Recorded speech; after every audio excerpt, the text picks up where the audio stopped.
नमस्कार, नेशन 24 में आपका स्वागत है। मैं नीरज और अभी हम मौजूद हैं पूर्व एमएलसी आज़ाद गांधी जी के पास, जो राजद के कद्दावर नेता हैं और फाउंडर भी हैं साथ में, और काफ़ी लंबे समय से राजद से जुड़े हैं। और हर उस स्थिति परिस्थिति में जब सरकार बनी है, सरकार टूटी है, आगे बढ़ के इन्होंने कार्य किया है। तो चलिए हम इनसे बात करते हैं और जानते हैं इस बार के लोकसभा चुनाव को लेके कि क्या समीकरण रहेगा आरजेडी का, और मुंबई में जो बैठक होने जा रही है इंडिया की, उस पर क्या कहेंगे। सारे चीज़ों पर भी हम इनसे चर्चा करेंगे और हम आम जनता तक इन बातों को पहुँचाने का काम करेंगे।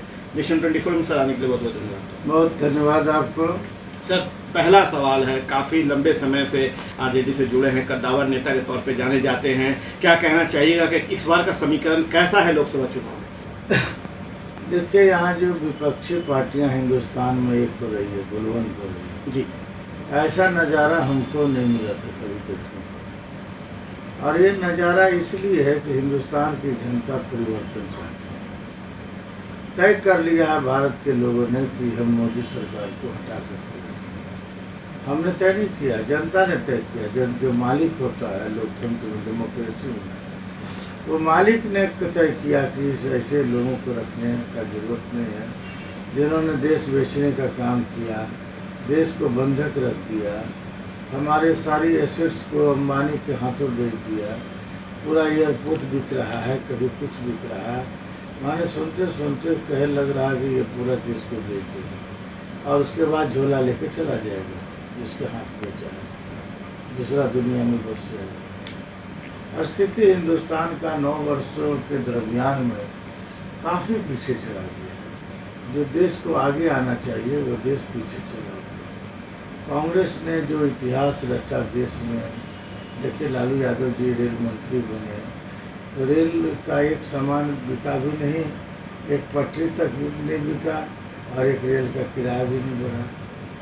पढ़ाई तो इसको करते हैं, दूसरे यूनिवर्सिटी के लोग आकर के इस बात को लोग कहते थे कि आखिर आपने कौन सा ऐसा करिश्मा किया कि रेल का भाड़ा नहीं बढ़ाए और रेल काफी प्रगति कर गए। तो ये दिमाग लालू प्रसाद यादव ऐसे शख्सियतों में है। जब लालू प्रसाद शख्सियत, नीतीश कुमार ऐसे महान व्यक्तित्व जिन्होंने बिहार को काफी प्रगति के शिखर पर पहुंचाया, ऐसे लोग जब इंडिया गठबंधन में है तो हमको लगता है कि इंडिया गठबंधन चना चबा देगा भारतीय जनता पार्टी। ऐसे ही उसका नींद खराब हो गया है। मोदी जी पहले 18 घंटा 12 घंटा सोते थे, वो झूठ बोलते थे कि मैं 4 घंटा सोता हूँ। उस सोने का काम 7 बजे के बाद उनसे कोई मिल नहीं सकता है, कोई बात नहीं कर सकता। इसका नाम है नरेंद्र मोदी। अब उनको जो जिस दिन से विपक्ष दल बना और इतने भारी संख्या में लोगों का आगमन हुआ, अब इनका नींद खराब हो गया, हराम हो गया, सोना दुर्लभ हो गया। अब नींद की गोली, एक गोली से काम नहीं चल रहा है इनको। एक एक बार में 7-7 गोली नींद का खाते हैं तब ये सोते हैं। यह है विपक्ष की ताकत।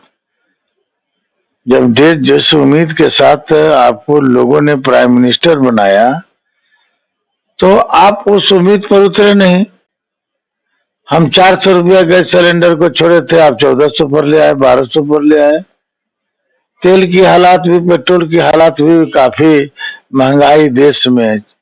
अभी कल मैं पढ़ रहा था अखबार, तो रिजर्व बैंक का बयान था कि अभी भारत की अर्थव्यवस्था बिगड़ी रहेगी, स्थिति उतना बढ़िया नहीं रहेगा। यह है हिंदुस्तान। हिंदुस्तान के प्रत्येक नागरिक पर जब हमने सरकार से हटा, उस वक्त मनमोहन सिंह प्रधानमंत्री थे, तो 2400 कुछ रुपया एक व्यक्ति पर कर्ज था। जब बच्चा पैदा भी लेता था तो उसके ऊपर उतना कर्ज था जो देश के विकास के लिए हमने विश्व बैंक से लिया। अंतर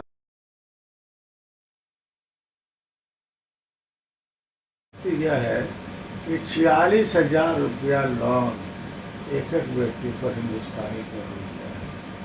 जो गरीब वंचित वर्ग के लोग हैं, कहाँ से कर्जा तो चले।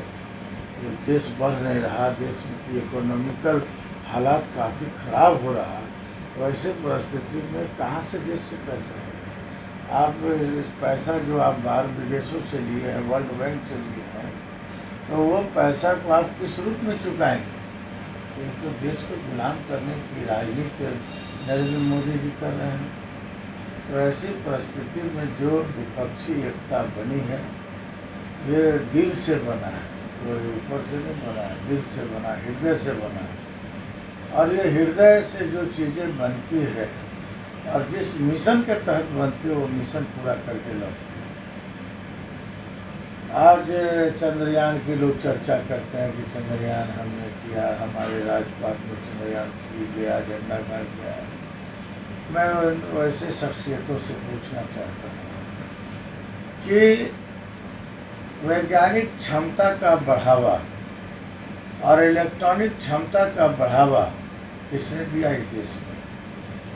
यही विपक्ष के लोग विरोध कर रहे थे जब कंप्यूटर युग की बात राजीव गांधी जी करने लगे थे।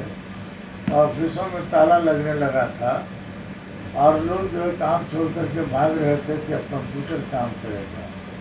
अब स्थिति ऐसी आ गई कि अब कंप्यूटर के बिना कोई रह नहीं सकता है। कंप्यूटर मनुष्य का एक बड़ा लाभकारी चीज़ बन गया।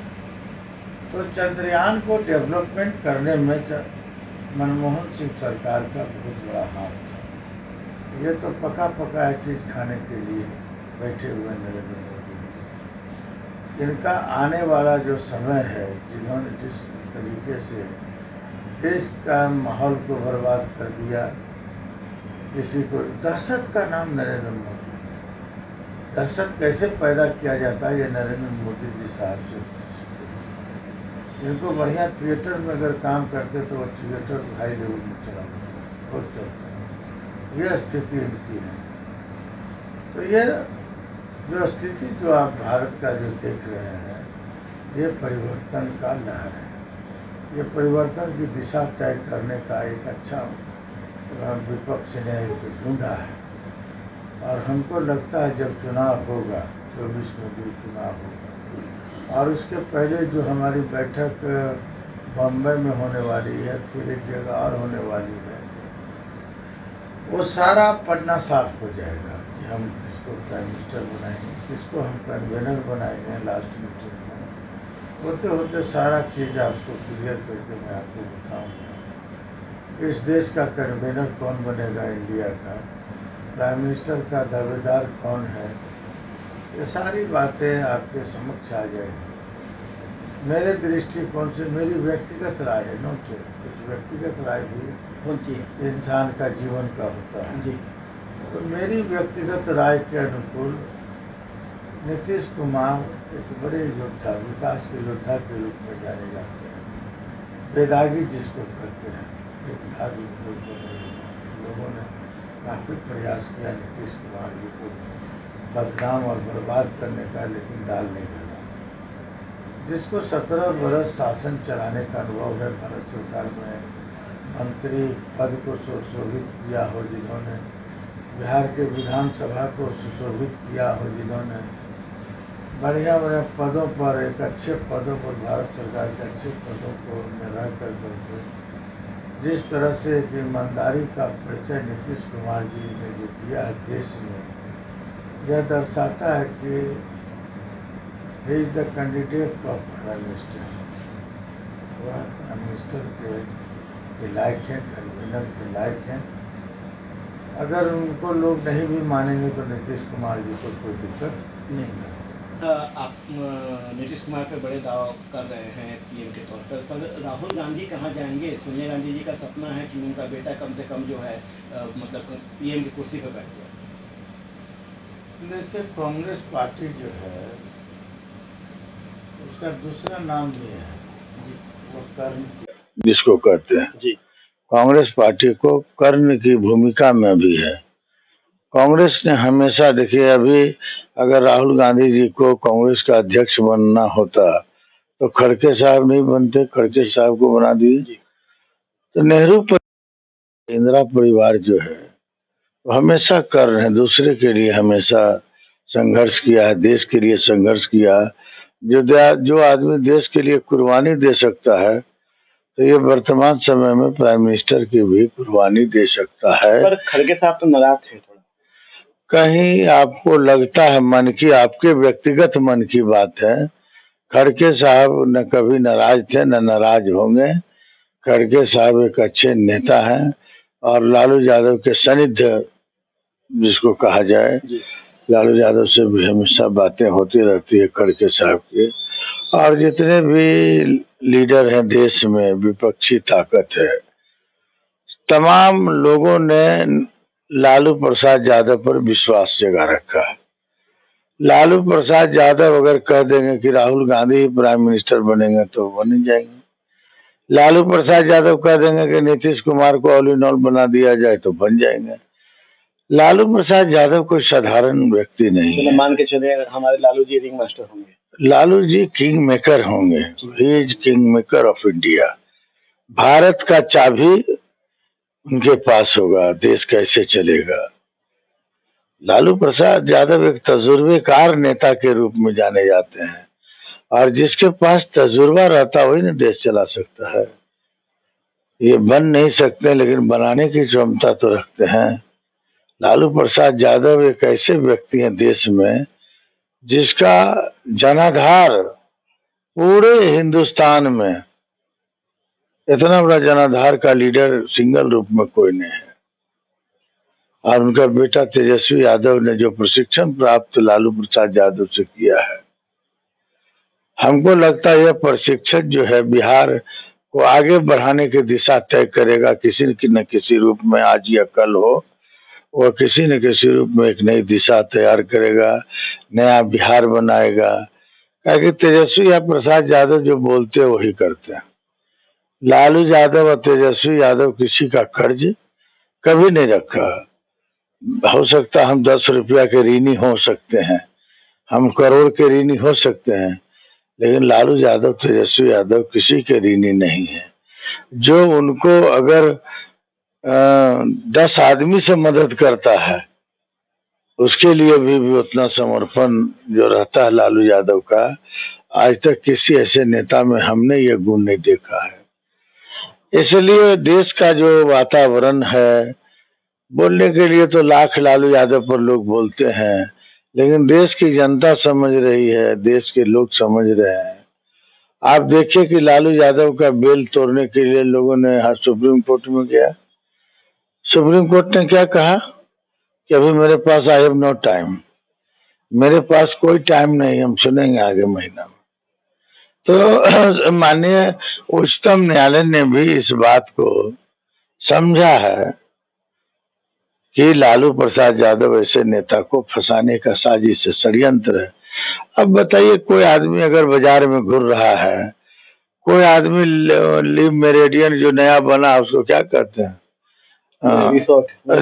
हाँ, जो नया रोड बना है मेरिन ड्राइव, अगर मेरिन ड्राइव पर कोई गंगा का हवा लेता है शुगर ठीक करने के लिए तो कोई गलत है क्या, कोई राजनीति है क्या? अगर लालू यादव पार्क में घूरते हैं, सब लोग पार्क में घूर रहे हैं तो कोई चिंता नहीं। अगर लालू यादव छींकता है भी तब वो लोगों को चिंता है कि छींकने के पीछे भी रहस्य है। इसलिए जितना बुराई अगर लालू यादव का करोगे उतना लालू यादव हीरे की तरह चमकेगा। आज लालू प्रसाद यादव एक ऐसा डायमंड है जो इसका कोई कीमत नहीं दे सकता है लालू यादव। मान के चलें कि इस बार के चुनाव, लोकसभा चुनाव में जो है बिहार का महागठबंधन जो है एक ट्रम्प कार्ड के रूप में सामने आएगा। देखिए, जो बिहार की जो स्थिति है और बिहार की जनता का जो ओपिनियन है, राय है, निष्पक्ष में बोलता हूँ, निष्पक्ष की बात है ये। मैं अपनी ओर से नहीं, मैं जन आवाम की ओर से यह बातें आपके समक्ष रख रहा हूँ, बोल रहा हूँ कि बिहार की जनता के साथ साथ देश की जनता ने मन बना लिया। अभी हमारे नेताओं को ज्यादा प्रचार करने का जरूरत नहीं है। जब जनता आगे, महात्मा गांधी कहा करते थे, जब आंदोलन में जनता आगे आ जाए तो नेता की आवश्यकता नहीं होती है। इसी का नाम लोकतंत्र है। पूरा देश त्रस्त हो चुका है। देश की हालात काफी खराब है। आप भी इसी देश में रहते हैं, किस हालात में आप जी रहे हैं आपसे बेहतर कोई नहीं जानेगा। जब मीडियम क्लास से लोग की हालात खराब है तो जो नीचे ग्रेड के जो लोग हैं, जो दिन रात मजदूरी करते हैं, उनकी हालात क्या होगी? बढ़िया बढ़िया लोगों को हम कहते हैं कि 70% लोगों को जेबी में 100 रुपया नसीब नहीं है। आज अगर रात का खाना बनाता है इस देश में तो सवेरे कहाँ से खाएगा, इसकी चिंता सताती है घर के लोगों को, ये कहाँ से खाओ हम सब। रात की सब्जी, रात का सब्जी रख देते हैं कि सवेरे सिर्फ चावल बना लेंगे और चावल सब्जी खा लेंगे। रोजगार नहीं मिल रहा है, लोग पलायन हो रहे हैं, देश से पलायन हो रहे हैं। पहले राज्य से पलायन होता था, कहीं आसाम का बंगाल गया, बंगाल का कलकत्ता, यहाँ उड़ीसा गया, उड़ीसा का दिल्ली आया, इस तरह से होता था। आज स्थिति यह है कि अब बिहार के लोग, अब यूपी में भी रोजगार नहीं मिल रहा है। यूपी में बुलडोजर बाबा है, वो खाली बुलडोजर, एक विशेष वर्ग के लोगों का बुलडोजर, दहशत पैदा करना, दहशत पैदा करते कि किसी न किसी रूप में मेरे साथ रहो, अगर नहीं रहोगे तो हम बुलडोजर से तुम्हारा घर को ढा देंगे, मरवा देंगे, पुलिस के समक्ष मरवा देंगे, अगर जेल गया तो जेल में मरवा देंगे। ये शासन है क्या? इसी के लिए बाबा भीमराव अंबेडकर ने लोकतंत्र कायम किया था और संविधान लिखा था कि सबका रानी हो या मेहतरानी हो, सभी का वोटों का महत्व एक है। लोगों ने, बड़े बड़े महापुरुषों का ये कहना है। इसलिए मुझे पूरी उम्मीद है, निष्ठा के साथ मैं यह कहना चाहूंगा कि भारत की जनता दिल से मन बना ली है कि अब जो एनडीए को हटाना है और इंडिया को लाना है, जो मूल भारत है मेरा, जो विश्व गुरु कहा जाता है, विश्व का गुरु, इसका शिक्षा जो मिलता है देश में, दुनिया में, यह शिक्षा समझिए कि लोगों के लिए उपयोगी होता है। वैसे उस देश की जनता ने मन बनाया है कि हम नरेंद्र मोदी को पलटेंगे, नया देश बनाएंगे। हमको मेहनत कस के करना पड़ेगा, काहे कि देश काफी पीछे चला गया है। सरकार, हमको 1 साल देश को सुधारने में लगेगा, जो हालात बना है देश का, क्योंकि जनता अगर आपके साथ है, जन समर्थन आपको मिला हुआ है, तो देश चलाने में कोई दिक्कत की बात नहीं होगी, तो देश आगे बढ़ेगा। जो आने वाला जो सरकार रहेगा 2024 पर, मैं दावे के साथ कहता हूं कि लाल किला पर जो झंडा गाड़ेगा वह इंडिया के लोग गाड़ेंगे, इंडियन नहीं, इंडिया गठबंधन और इंडियन रहेगा ये लाल किला का झंडा। मैं संकल्पों के साथ, कृत संकल्पों के साथ मैं आपको बता रहा हूँ। चलिए, तो आजाद गांधी हैं, कद्दावर नेता है आरजेडी के। इन्होंने बहुत बेबाक ढंग से जो है इंडिया और एनडीए पे बातचीत की है। इन्होंने बताया कि अभी देश की स्थिति क्या है और कैसे जो है middle class, lower middle class लोग जो है त्राहिमाम कर रहे हैं। और इनका दावा है कि आगामी चुनाव के बाद जब लाल किला पे झंडा फहराया जाएगा तो इंडियन और इंडिया गठबंधन के लोग वहां पे झंडा फहराएंगे और सलामी लेंगे। इन सारी चीजों के साथ जो है आप देखते रहिए नेशन 24 न्यूज। नमस्कार।